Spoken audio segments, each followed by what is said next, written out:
Nightfall. A mother and daughter walk into a hotel lobby, dragging their entire lives in a pair of suitcases behind them. The daughter is about 13 years old. A carrier bag slung over her shoulder with a lapdog inside. She looks like she's been crying for hours. The mother is in her mid to late 30s. She quietly carries her own burdens that make her look over her shoulder with extra caution.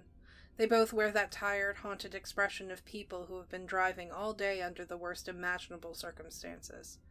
They've hit a wall of exhaustion, and this nameless, unexceptional airport hotel is the closest thing they can find to respite. In the background, a few people are checking out of the hotel, dropping off keycards, settling bills, dragging suitcases. Although they seem rested, they wear their own dull, dazed expressions. This hotel is a way station in the middle of nowhere. No one stays here for longer than one night, and to stay here invariably means you're still a long way from your final destination.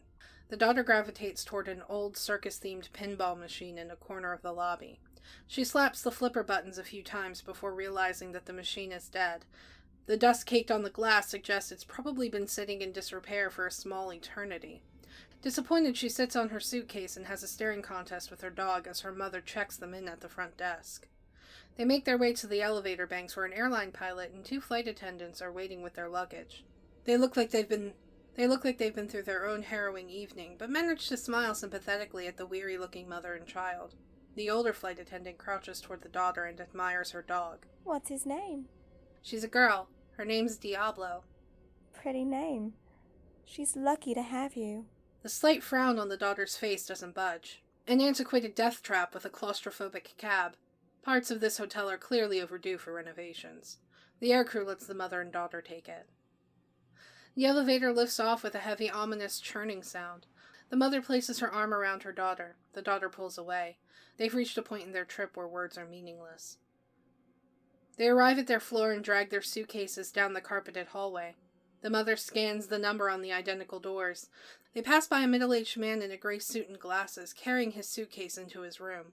The businessman nods hello at them, but they are in their own world. The mother stops at a door and tries her keycard. The door won't open. She tries a few more times, getting flustered.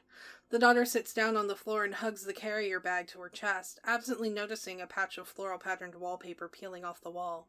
The exposed corner of the wall is covered in rust. The businessman approaches them, offers to assist. He flips the keycard around and slips it into the slot. Green light. The door opens easily.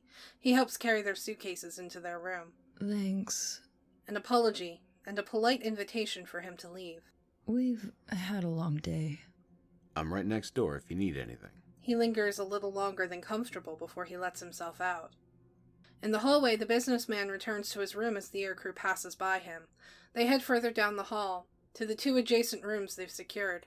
The flight attendant's in one room and the captain in his own. The captain pauses at his door. If either of you ladies are looking to forget the flight we just endured, I'll be in my room, dismantling the minibar. The captain steps into his room, drops his suitcase in a corner, heads straight for the mini-fridge beside the television.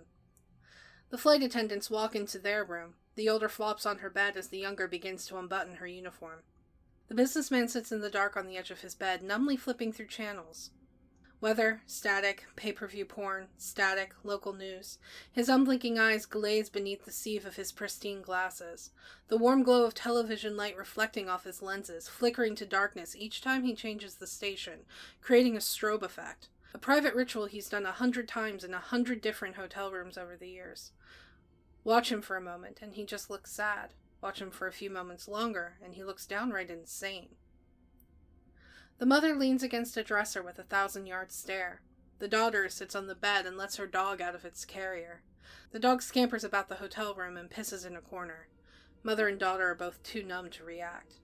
The mother breaks the silence. You know we're going to be fine, right? Where are we going? Somewhere far. Far enough to be safe. We're not safe now? Sure we are. No one is going to hurt us here. We're just in the middle of nowhere. We'll find someplace new to settle down, start over. Does that mean we can never go back home? This seems to sting the mother more than she'd care to let on. I don't think we want to go back, sweetie. The daughter tears up. You didn't let me say goodbye to any of my friends. Not even Jenny. I know you must think I'm some kind of monster, but I'm doing the best I can.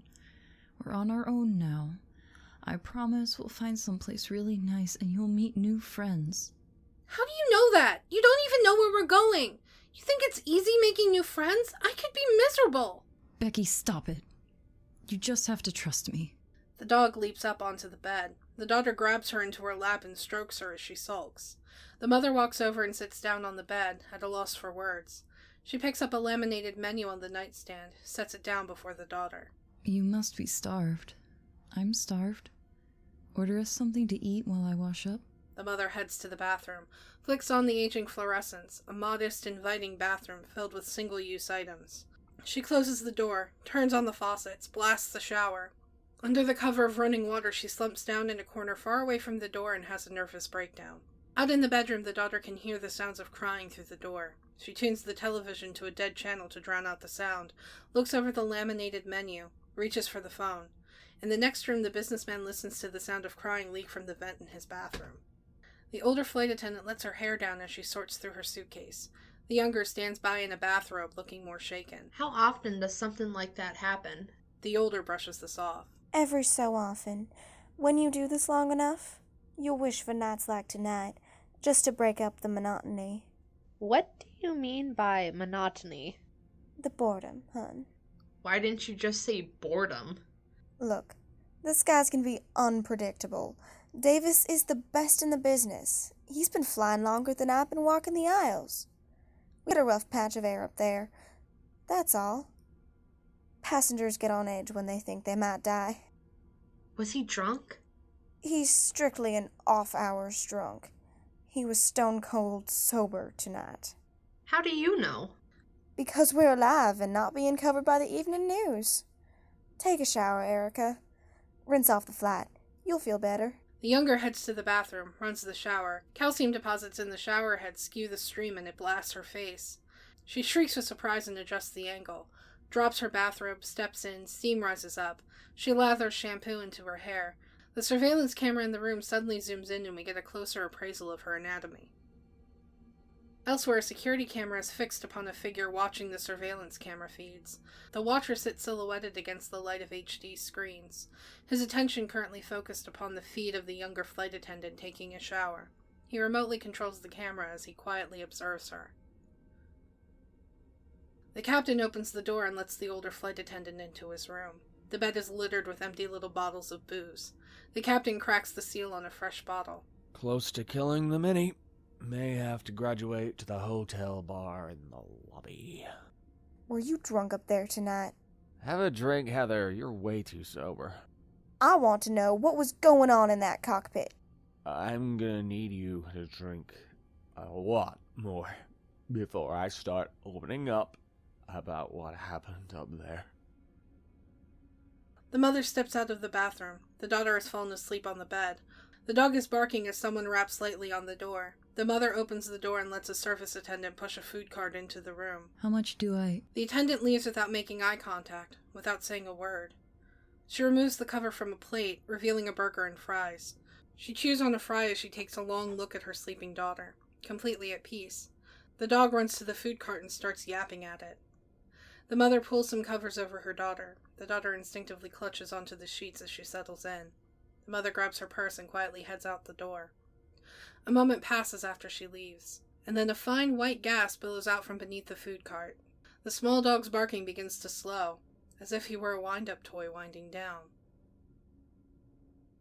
The businessman crouches by the doorway of a concrete stairwell, fumbling with something below the camera's frame. The surveillance camera zooms in, but cannot view what's in his hands from this angle, settling on a tight close-up of his face. The door bursts open and cracks against his skull. A surprised shriek from the other side of the door as he stumbles backward, dropping something on the floor. The mother emerges, startled to see him there. He smiles awkwardly at her, adjusting his crooked glasses. Snatches his disposable lighter from the floor, plucks a beat-up pack of cigarettes from his suit jacket. Offers her one. She declines, pulling a fresh pack of her own out of her purse. He lets out a nervous laugh. Thought you were gonna bust me. You can't smoke anywhere these days. Used to be everyone smoked, and you could smoke everywhere. Then they corralled us into smoking sections, then they eliminated the ghettos altogether and booted us out into the streets like unwanted orphans. People get really offended if you smoke near them, like you're violating their bodies. I've quit. She takes a long, luxurious drag, keeping her distance from him. It's just been a trying day. If you don't mind me asking. She looks at him. Ex-husband. I don't mean to be rude, I just don't want to talk about it right now. Say no more. Hey, maybe you could help me figure something out. There's this stain on the wall here. The walls of the stairwell look like they've been painted over dozens of times. Mostly touch-ups. Ghosts of graffiti tags bleeding through the off-white paint. The surveillance camera fixes on the spot that the businessman gestures toward, a faint reddish-brown smudge just above a handrail. It looks like a partial handprint to me. You can make out a thumb and a forefinger. I don't want to say it looks like dry blood, but I also can't escape that feeling. I'm sure there's a far more mundane explanation. What do you think? She looks at the stain, disturbed, stubs out her smoke. I should go. Wait, please. Listen, I'm trapped in the middle of this never-ending business trip. Let me buy you a drink. No offense, but you look like you could use a drink. One harmless drink to settle the nerves. From one divorcee to another, we don't even have to exchange real names. Chance meeting in a place like this, you can be whoever you want to be. You can call me Charles. She scrutinizes him for an extra moment before offering. Call me Angela. The daughter lies asleep in bed, her dog passed out on the floor. Wisps of sleeping gas dissipate near the bottom edge of the food cart. Through the drawn, diaphanous window curtains, the shadow of a tree branch. Trembling, gently tapping against the window pane. A face suddenly presses against the window, a distorted shadow through the thin folds of the curtains. The window opens, curtains flap violently inward in the fierce rush of wind. Little empty booze bottles surround the older flight attendant and the captain as they tear through the contents of the minibar, crying with laughter over some lost joke. The captain catches his breath, reaches for his jacket which has fallen on the floor. You really want to know what happened up there tonight? Have I had enough shots to earn the truth? I don't know, but I'm drunk enough to share. Ready to see something scary. He fishes a flip cam out of his jacket, fumbles with the controls for a moment. The surveillance camera zooms in toward the device and the room feed freezes. Flip cam footage suddenly takes us to a commercial airline cockpit, 30,000 feet in the air, hours earlier. The cam shakily frames the window shield and some strange lights that move through the dark sky ahead, obscured by distance and cloud cover. It's difficult to make out the source of the lights, but it doesn't look or move like a common aircraft. The captain's voice from behind the cam. What the hell is that? Without warning, a bird slams into the windshield just as the entire sky whites out. The flip cam footage breaks into digital static. The captain and flight attendant sit together on his hotel bed, hunched over the flip cam. They look like they've sobered. All the controls froze for a good minute or two. I was sure we were fixed on a collision path. With what? 20 years. I've never seen anything like that. I don't know what it was. Did you report it? I'd rather report I was drinking. You don't report this kind of thing if you want to keep flying. It's a career ender. The water abruptly shuts off while the younger flight attendant is in the shower, soap in her eyes. She curses and stumbles out toward the sink. No water at the faucet either. The surveillance camera moves to cover her action. She grabs a towel and staggers blindly into the bedroom. Heather? Are you there? The figures of several hotel staff members lurk in the corners of the dimly lit bedroom, watching the younger blindly falter into the center of the room. From their uniforms, they appear to be lower-level maintenance workers, faces shrouded in shadow. They each stand crooked, as if their bones had been broken and healed at odd angles. They stand watching, observing, stock still. She squints through the sting of soap, rubbing her eyes, trying to open them. Is someone there? Then all at once, they close in on her. The captain and the older flight attendant are making out in his bed, tiny empty bottles spilling onto the floor as they wrestle each other's clothes off. A blood-curdling scream stops them cold. The older bolts to her feet. That was next door. Erica!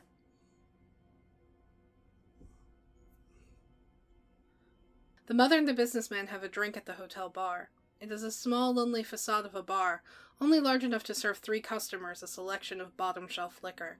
Her body language and proximity make it apparent that she's warmed up to him marginally. A nondescript bartender stands by in the shadows, observing. I'm on the road on business most of the year. I've got this large house that isn't being used much anymore.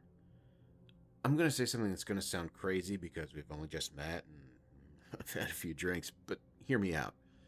You and your daughter are welcome to stay there until you find a better option. A sad smile crosses her face at the offer.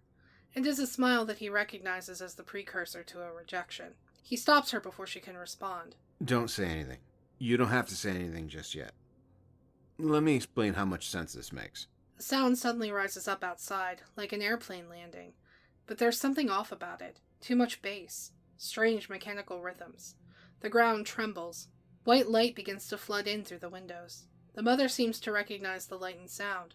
She runs off without explanation. The businessman runs after her. Elsewhere, the camera zoomed in on the watcher as he follows the path of the mother and the businessman running back to her room, his head moving from screen to screen.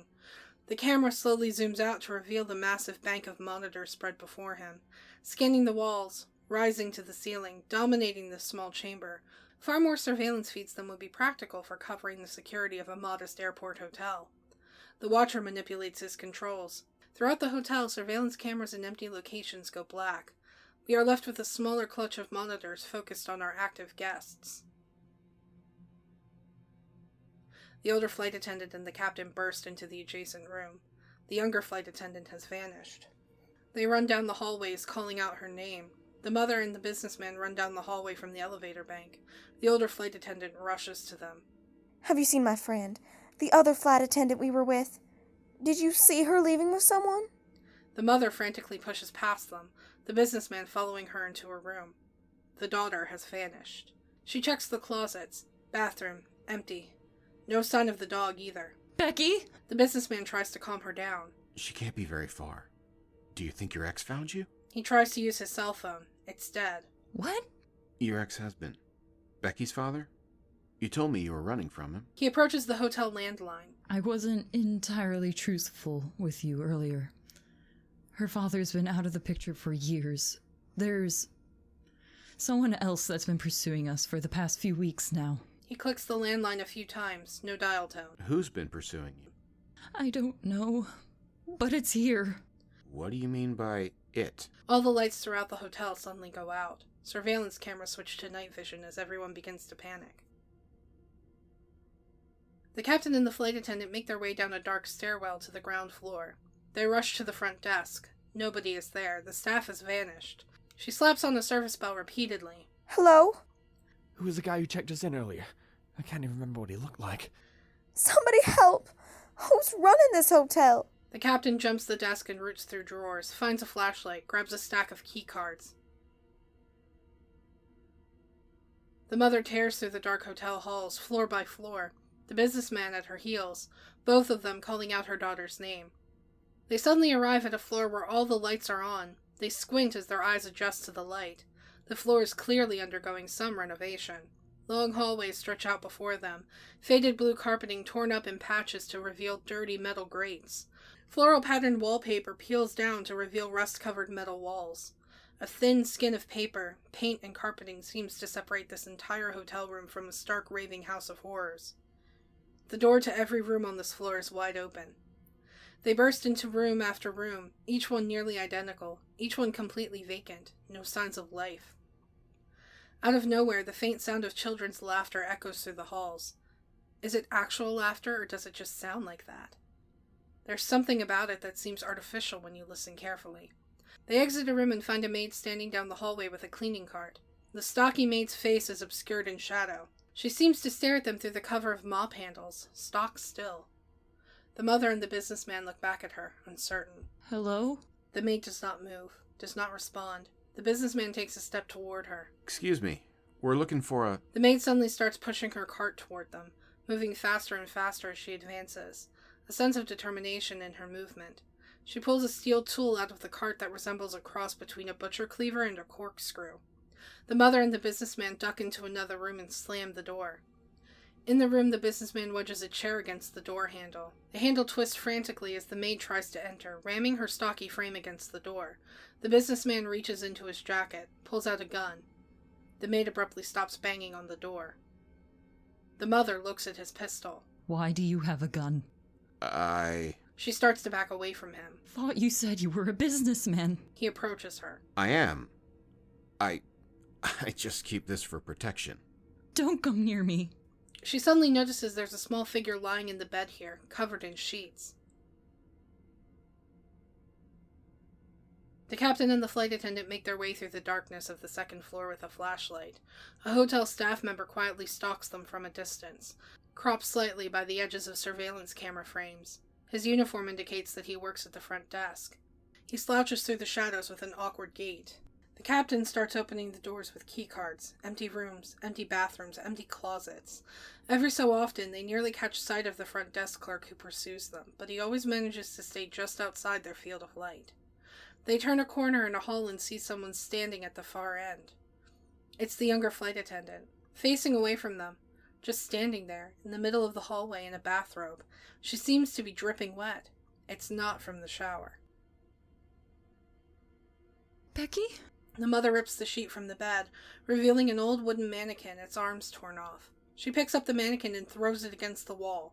What's going on here? The businessman approaches her, gun still in his hand. I told you, don't come near me. The businessman slips the gun back into his jacket. Listen, occasionally I have to work in situations where... I don't want to hear it. I'm not in the habit of accepting drinks from strange men who carry concealed weapons.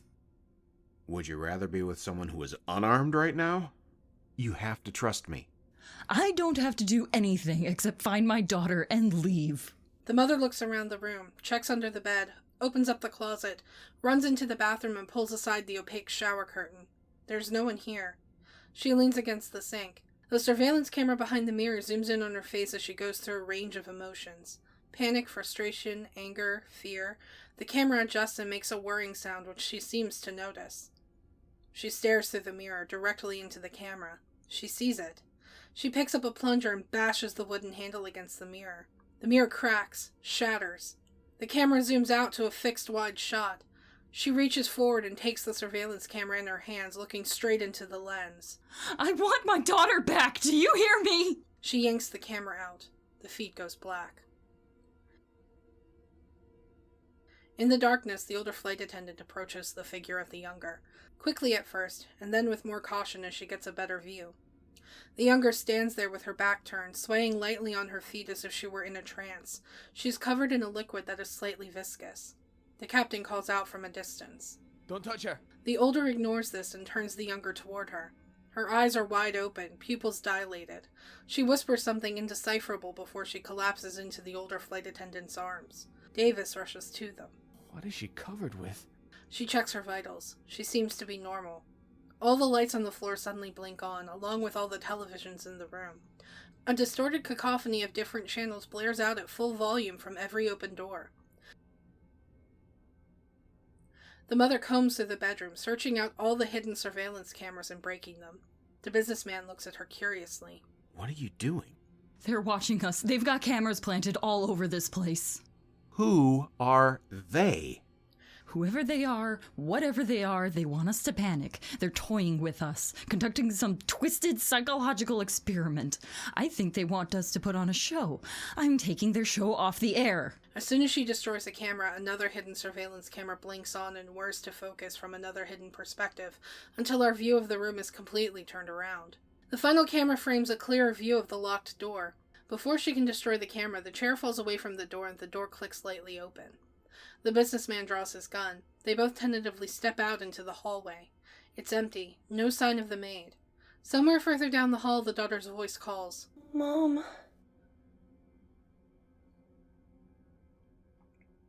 The captain and the older carry the younger out of the elevator and through the ground floor lobby.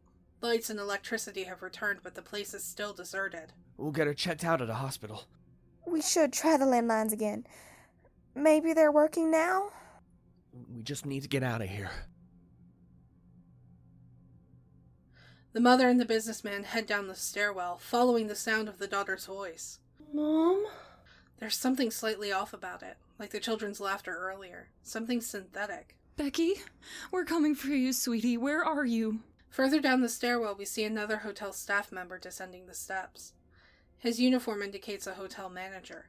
We get a clear look at his face. It is slightly misshapen, like a crooked mask. Nothing that would raise alarms at first glance. Something that seems more wrong the longer and closer you look at it. He calls out with the daughter's voice, luring them further down. The mother and the businessman emerge on the ground floor. They see the captain and flight attendants approaching the glass entrance doors to the hotel. The doors are locked. The captain futilely bangs against the glass. Have you seen my daughter? The aircrew turns as the mother and businessman approach. We haven't seen your daughter, hun. We're locked in. Suddenly, through the glass doors, the daughter runs across the parking lot as if being chased. The mother rushes the glass, starts banging against it, hollering her daughter's name. The businessman pulls away, draws his gun and starts shooting the glass. Spiderweb cracks splay out from each bullet impact, but the glass remains intact. He kicks at the shattered glass, but it won't budge. The older flight attendant begins to break down. What are they doing to us? The mother turns back toward the lobby, notices a door marked security room. She heads for it. A small bank of monitors sits in the windowless security room. This is not the same surveillance room we saw earlier. These are not the same cameras we've been viewing throughout. They cover far less ground with far lower quality. The mother and the businessman investigate the room alone. The mother shakes her head. This isn't it. What do you mean? These aren't the surveillance cameras from the rooms. You think there's another security room in here? She notices a section of wall where the paint doesn't match. She presses her hands against it, lays an ear against the flat surface. The wall opens like a sliding door, revealing darkness. Out in the lobby, a quick series of white flashes pulse silently through the windows. The captain and older flight attendant look stunned, frozen in place while kneeling by the younger flight attendant. The younger calmly rises to her feet, starts walking back toward the elevators. The captain and the older rise and follow her as if they were all sleepwalking. The mother and the businessman enter the hidden chamber beyond the false security room. The only light source spills from the room they just left. In the darkness, this seems to be a large storage area that's been poorly kept. They stumble over debris as they head deeper into the space. What is this? Overhead lights suddenly flicker on, revealing the nature of the space. A lab. Or a butcher shop. Bleached human skeletons litter the floor and a series of metal tables. Large, hand-drawn diagrams of deconstructed human anatomy plaster the walls, accompanied by mysterious symbols. The mother tries to back away from the horror, but there's nowhere to turn. What are they doing here? Another hotel staff member is suddenly standing at the entrance, wearing a security uniform, face in shadow, stock still. The businessman pulls his gun, unloads his entire clip into the man. The bullet-ridden security guard stands for a moment longer as the smoke settles, then drops to his knees before collapsing on his face. The mother looks down at the body in horror, looks up at the businessman. You killed him. The businessman stares at the body uncertainly. He was one of them. How do you know that? He looked like one of them. The mother elbows the businessman in the gut. He doubles over and his glasses fall to the ground. She steps on them as she runs out of the room. Back in the lobby, the others are gone. The businessman clumsily chases after the mother, his broken glasses in one hand and his gun in the other. Angela, wait! You stay the hell away from me! She backs up against the locked glass doors. Behind her, we see hotel staff members emerge from the darkness of the parking lot, keeping their distance as they peer in through the glass doors. The businessman advances, squinting without his glasses. I thought he was going to hurt us. He could have hurt us. Just off to the side of the lobby in a waiting lounge, a sudden roar of fire. A dormant fireplace is lit up with a fresh pile of burning wood. The daughter sits in a reclining chair before the fire, numbly staring into the flames. She's soaking wet. The mother rushes to her. What did they do to you? The daughter speaks with a measured cadence. It's all right, Mom. Everything's going to be all right. They want us to stay a little longer. Pulses of white light flood through the windows. The captain lies alone in his room, eyes open. The flight attendants lie in their beds, eyes open. The mother and daughter lie in their bed, eyes open. The businessman in his room, eyes open. Staff members emerge from the corners of each room, from closets, from darkness, from the edges of surveillance camera frames. Some emerge from beneath beds. They all wear varying staff uniforms. A longer look in them betrays something that's not quite right, as if their flesh were a costume that doesn't fit. Their faces are fixed masks, obscured by shadow. Some are holding strange operating tools. The curious sound of children's laughter rises again, but it's not really children's laughter at all. It's the alien sound of their communication. As it grows in volume, it sounds nothing like laughter. It sounds like a nightmare. A bullet-ridden security guard limps into the businessman's room, his back to the camera. He raises a long scalpel and makes an incision in his own forehead. With both hands, he strips the damaged human body off of his frame, revealing a thin, gray creature with spindly limbs. The figures slowly close in on the hotel guests, who remain in a trance through the entire harvesting operation. Surveillance cameras black out. Morning breaks. The mother and daughter sleep soundly as the dog leaps onto the bed and starts licking their faces. They both stir toward consciousness, well rested. The food cart sits beside the bed with a half-eaten burger and a few leftover fries. The television broadcasts a local weather report. The daughter turns toward her mother. "When did we fall asleep last night?" The mother smiles and shrugs. "We probably needed the rest." The daughter absently rubs a small scar on her abdomen. Down in the lobby, everything is exceptionally normal. Some hotel staff calmly replace a broken glass door. The mother and daughter drag their suitcases toward the front desk and drop off their key card. The daughter notices a small bald patch on her dog's head. "When did you hurt yourself, girl?" The businessman is at the front desk beside them, settling his bill. He adjusts his pristine glasses as he notices the mother and daughter. He nods hello at them, but they are in their own world. They pass by the captain and flight attendants. No one seems to remember or acknowledge each other. They all wear a similar dull, dazed expression as they shuffle toward the exit. This hotel is a way station in the middle of nowhere. No one stays here for longer than one night, and to stay here invariably means you're still a long way from your final destination. A family of 4 walks into the hotel lobby, hauling luggage. A young couple and their 2 young children. By the worn-out expressions on their faces, they look like they've been traveling for days without a rest. The children gravitate toward the circus-themed pinball machine in a corner. They slap the flipper buttons a few times before realizing that the machine is dead. The parents head to the front desk to check in. A temporary spot to rest, under the protection of strangers.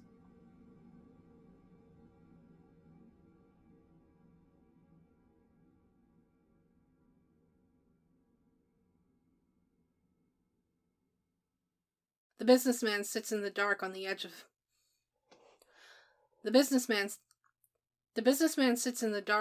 his bed. No. This is the last story. Come on. The businessman sits in the... He's strictly an off-hours drunk. When he... Floral pattern water paper. Pulses of white lud. Lud? Pulses of white lud. Hey guys! Do you like our content? Do you want to support the show? Click the link in the description below to visit our donation page. All proceeds go towards new and better equipment and games you want to see us play. Everyone who donates will get a special shout out at the end of future videos, and we're currently working on setting up some special perks for you. If you don't want to donate, that's okay too. You can support us by subscribing and clicking that bell icon so you get notified whenever we put out a new video. Thank you so much for checking out today's video. A huge thank you to my friends Rebecca Elven Fangirl Durst, Kiona BashfulEcho, Joe Shelton, Step by Voice, and ByakuCosplay for helping me out today. And a huge thank you to everyone who helped out with Pastaween this year. I started Pastaween on my own 6 years ago on my personal channel. In 2016, I moved it to Revolutionary Productions and got the help of not only my fellow channel members, but some of my friends in the Voice of All project. The year after that, I got really ambitious and started asking voice actors in a few of the different projects I've been a part of to participate, and even put out a call on Casting Call to pull in some more. I turned this once-a-year project into a way to collab with amazing voice actors that I probably might not get a chance to work with otherwise. The amount of passion and hard work everyone puts into this project blows me away every year. This has gone from a little creepy thing we do at Revolu Pro every year into a community of voice actors who encourage and support each other. I love working with all of you, and I can't wait to do it again. I don't know how long I'll be able to keep running Pastaween, but I really do want to keep it going as long as I can just for the chance to continue working with all of you. So with all of my heart, and on behalf of myself and the rest of the Revolu Pro crew, thank you so much for making Pastaween amazing every year. Now, if you'd like to check out all the past videos from this year, click that box on the left to be taken to the Pastaween playlist for 2020. Or, if you'd like to see something a little different, click that box on the right to check out our latest Let's Voice Act series. Thanks for watching, and happy Pastaween! Until next year, stay creepy, everybody.